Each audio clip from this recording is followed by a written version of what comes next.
গন্ধরাজ লেবুর রিফ্রেশিং গন্ধ মাখা কাতলা মাছের এই রেসিপিটা ট্রাই করতে পারো। প্রথমে মিক্সিং জারে রসুন, আদা, সাদা তিল আর অল্প ধনেপাতা দিয়ে পেস্ট বানিয়ে নিয়েছি। এখন গরম তেলে নুন হলুদ মাখানো মাছগুলো ভেজে নেব। এবার ওই তেলে খানিকটা পেঁয়াজ বাটা দিয়ে ভেজে নিয়ে আগে তৈরি করা পেস্টটা দিয়ে ভালো করে কষিয়ে নেব। এর মধ্যে দিয়েছি পরিমাণ মতো নুন আর চিনি। খানিকক্ষণ নাড়াচাড়া করার পর মশলা থেকে তেল ছেড়ে আসলে খানিকটা ফ্যাটানো টক দই দিয়ে সবটা লো হিটে মিনিট 2 কষিয়ে নেব। এখন গ্রেভিটা রেডি করার জন্য পরিমাণ মতো জল দিয়ে খানিকক্ষণ ফুটিয়ে নিয়েছি। ভেজে রাখা মাছগুলো এর মধ্যে একে একে দিয়ে দেব। এবার কড়াই ঢেকে দিয়ে লো হিটে মিনিট 10 রাখবো। গ্রেভিটা বেশ ঘন হয়ে আসবে।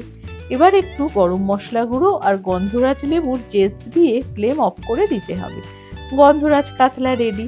গন্ধরাজ লেবু স্লাইস দিয়ে গার্নিশ করে নিতে পারো। ভাতের সঙ্গে সার্ভ করো লেবুর গন্ধে ভরপুর গন্ধরাজ কাতলা। খাওয়াটা জাস্ট জমে যাবে।